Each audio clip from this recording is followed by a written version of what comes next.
Ladies and gentlemen, boys and girls, welcome to IV Gaming, where I drip feed you content. Today, I'm going to be doing a guide video for Marvel Heroes. Now, basically what happened was I've invited quite a few of my friends to come and play the game, and they all found themselves swamped with the amount of content that there is available. So, this isn't going to be an advanced guide for those of you who have been playing for a long time. It's going to be how to get started, and some goals and things to move on to when you get to the middle, before you're kind of looking at raids and the endgame stuff. So, without any further ado, I will get started. So, the first question you'll always have when you start Marvel Heroes is you'll appear in this lovely little room now, and you'll go, what the hell do I do now? Well, firstly, do the story mode. In this game, you do the story mode 3 times, theoretically, on normal, heroic, and super heroic difficulty. Before you even look at anything else, go through the story mode. You get given a bunch of items, some boosts, and more importantly, the story's really good. They put a lot of effort into every character's got different voice acting and so on. And I would always say do the story mode at least once as you play through. Once you've done the story mode, the next thing that you'll have happen is you'll get these wonderful things called Legendary quests. They will appear when you hit level 20, and they are something you should focus on doing as much as possible. They're one of the quickest ways to level, and until it gets too onerous for you, just grind them out. You'll get Odin marks. I'll explain what they do later. While you're doing those, you'll find out they'll tell you to go to certain hubs or story areas. So hubs are basically all of the main bases. You'll unlock all of these by going through the story mode, apart from Hammer Bay that you won't be able to unlock until you're max level. So, but once you're at a hub, you have various different places you can teleport to. So on the Legendary quest, they will tell you that it wants you to go to a terminal or it wants you to go to a challenge. So terminals are in this tab here, and they're basically dungeons. So you won't get cosmics until max level, and I don't think you get the one-shots till max level either. Nope. So but you do gain green and red terminals. Now, green terminals are the easiest, red terminals are the hardest, that you'll be able to get to. And these little blue symbol next to it means that the first time you do it, you'll get a cube shard, which you can trade for some other items. So when you get given your legendary quest telling you to go to one of these, that's what my one doing at the moment. So mine says challenges. Just pop on, it's a little dungeon with a boss at the end. You can basically speed your way all the way through and just kill the boss, or you can enjoy yourself and slaughter everybody, whatever you prefer. When you get to challenges, then it's a whole different story. So the challenges are things like Midtown Patrol, Industry City Patrol, Hollow Sim, and X Defense. I don't think any of the others will be unlocked for you to begin with. Now, Midtown Patrol is... let's go over there. Is basically just wander around beating the crap out of stuff and waiting for bosses to spawn. And then the boss waves come in every 3 or 4 minutes, and it's just the same map, and it's pretty straightforward. You'll also see these purple guys, as you can see on my mini-map coming up now, and they spawn randomly, and you can go over and kill them too. But they're not that important to deal with. It gives you a chance to get some items farmed that you don't often get the opportunity to actually go off and see, but it's nothing particularly dramatic. ICP is similar in that it's only one map, but what you have in ICP is they're a little bit more story based. So rather than just killing them when they appear, you'll get an objective that'll be like stop the drug dealers. So once you stop the drug dealers, you don't have to track down where the drug shipment's coming from. And when you track down the drug shipment, you don't have to stop the people who are making the drugs. And then after that, then the boss who's in charge will come out, and then you can kill the boss. So it's a little bit more story-based. Most people have different preferences of what they prefer between them, and you'll find out what your preference is by doing them. But some of the challenges, some of the legendary quests you get will go you through all of those as well. Now, if you don't like your legendary quest, you can re-roll it. And it costs 250 credits for every level you are. So at max level, it costs you 15k. If I do that now, so you can see now I've got go off and do a terminal. So go off and do a little dungeon run. But what I will say is you will need your money when you're low level. So do not waste them. The next question that most of you will probably be asking is, how do I unlock all these new characters? Well, quite simply, you unlock all your characters by Eternity Splinters or real life money. Eternity Splinters drop and you can see them here, and they're pink on the map. Now you need 175 to get a random hero box, or you can buy any others here. So this is the Avengers Tower, and here is the Eternity Splendor vendor. I would say for your first points, save up 200 and use them to buy yourself a team up, of which you got Groot, who's the cheapest. If you've been playing for a little while, you'll know the game gave you 400 Eternity Splinters when you first start. So that'll allow you to buy Groot and a random hero box, or buy Groot and hero you like. I would say if there's a particular hero you have your heart absolutely set on playing, it's worth putting some money up and just buying him. And to do that, you use over here by the store. Just click on the hero you want and just purchase them. And they're all various different prices, and you can add the G's here, which is the token moon money that the game decides to use once it converts your cash into those points. Okay. Other bits you get is you get share quests, and I'm not actually sure what level you get these at because I've had them for a while.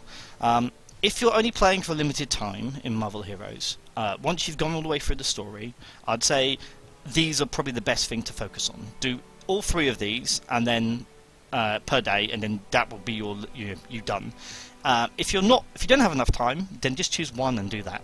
They change every day, so it'll be a terminal one, a one-shot one, and a mid-town patrol one. But I'm not sure what level you get them, so it might not be available for you when you begin. In which case, just stick with the legendary quests. So you get a bunch of items, and the first thing that you'll think about doing when you get these items is selling them to the vendors. And that is a horrible, horrible mistake. There is a tutorial that it will send you through, but what you really should be doing is leveling up your crafter first. So you can donate items to your crafter. Just hold, if I got anything that can be donated, just hold Alt and donate them to him, and then he will level up. And once he's max level, then you want to move to leveling up your enchanter. And once they're done, then you can worry about your weapon and armor vendors. So the reason why you need to get this done is the crafter, shockingly, crafts your stuff. You can add affixes to your core, which goes onto your affixes onto your costume, like this. So you can see, so you've got the 4 slots, and you can choose to have offensive or defensive on each slot. I would recommend for you when you first start, just put all offensive on those slots and don't worry about anything else. Just bung one of each of the offensive ones. It takes the outfit and 2 different crafting materials, which you can pick up by playing, and those crafting materials change for each hero. If you don't have the crafting materials, I would honestly suggest just asking in social, because people will always give them to you. That people are nice in this game, and you get hundreds of them, and you only need a couple of crafting materials to get yourself sorted. Now, other things that drop is you'll see when you mouse over my costume that it says I become invulnerable for 2 seconds and I regenerate 25% of my health and Ica when I use a medkit. Now that's a core. Now they drop while you're playing, and what they do is they change those buffs in grade 1, 2, 3 and 4 to the level of the core and give you that bonus. So when you find the cores, they're light blue on the map. That will allow you to bung them in there to make yourself a little bit stronger. They're really important when you hit max level to make sure that you've gone off and grabbed one. But they do make a good change. So I know that some people want to put money into the game, and you're not really sure on what you should be spending that money on. And honestly, most important thing is these bank tabs. You can buy general bank tabs to put anything and everything in them, and you can buy hero-specific bank tabs like the 3 I've got here that can have any hero uniques or items for that hero. I use mine just to store my silly collection of any hero uniques. And there's crafting ones you can buy as well, to keep all your crafting materials in if you'd like. Now, one of the most important things you need these for are your runes, because you literally go through, you end up hundreds of these. I'll go over these a little bit more later, but never bin them, you'll need them. That is probably the best starting advice I can give you. Going from a beginner into the middle world, things go a little bit different. So, you know I mentioned that you do legendary quests and you get Odin marks. One Odin mark for this one. Well, what they do is they allow you to buy one of the most important items in the game, and this item levels up with you, and you find it over in Odin's Palace, which is where we're going over now. Now, there is some events that can change things as well, but we're not going to talk about those. We'll just go with the basics and leave some of the stuff for you to enjoy. Now, when you get your Odin marks, you can come over to this man here, the legendary item vendor, and he will sell all of these. If you're not sure which one to get, Gungnir is really good for pretty much everybody. Now, as you can see, it's got rank 1, 2, 3, 4, 5, and your XP goes through those. So once you've got one, it goes in this slot here, and you can basically level it up just by having your normal experience in the game. But it makes a massive difference. Gungnir is the best all-round for nearly everybody. If you're a pet class, you want to be a little bit different, and you'll want Neptune's Trident. There is some people who will bounce around with certain exceptions, but Gungnir and Neptune's Trident are two you'll generally be going through, and it's and that's a good place. You can always trade them with him, so I don't want to try and explain what every single hero in this game's best unique is, legendary is. So go with Gungnir while you're getting started, and once you learn a bit more, you can update to something else from there. You'll also notice that once you hit level 30, you start earning something called Omega points, which are these. So most people are absolutely drowned in this system because there is so many things that you can spend your points on, and it's really hard to know what's the best place to spend them, where to go. And I'm not going to go into this again in mass amounts of detail, that's not what this video is for, but for your first points, put them into SpinTech. SpinTech is the best return on your money. The only exception is if you're a pet class, in which case you want to put them into this one, Squad Assault Weaponry. Okay, so SpinTech under Nanotech, which is over here, for nearly every other character. In fact, quite a lot of pet users want to have SpinTech as well, because it is just so strong for the punch you do, and it just increases your damage rating against bosses. Okay, very important, get that one done. The other thing you'll unlock, once you hit a player hits level 25, you unlock a little bonus for them. So if you're Black Panther, at 25 you unlock this, it's called the Hero Synergy. Now what this does is it rewards you for leveling up multiple different characters in this game. So once you get Black Panther to 25, you can do that plus 3% move speed on every single hero you own. And you can only have 10 synergies active each time, but they are changeable for each and every hero you have. And as you can see, looking at all the buffs on the left, it stack up pretty heavily. One of the best ones to have while leveling is Cyclops, because Cyclops gives 10% bonus XP when he hits 50. Then when the character hits 60, which is max level, you get some extra bonus XP that works for you in the background as well. So that's something which is really, really worth working on, and it rewards you for leveling multiple characters, which I think is quite fun. Now, the next thing which will come is you've gone, right, I really want to get this synergy, I've got this hero, what's the quickest way to do it? And the quickest way to level up is using many XP boosts on event days, but apart from that, what you want to do is you want to do Hollow Sim up until 20, and then Legendary Quests from there. If you get bored, you can do X Defense, Midtown Patrols, Industry Suit Patrols, and the like as well.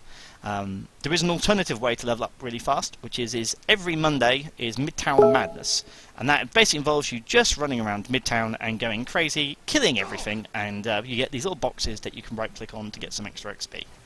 So that will hopefully help you. Now, as I said, once you've got 200 splinters, what you should be doing is spending them on getting yourself a team up.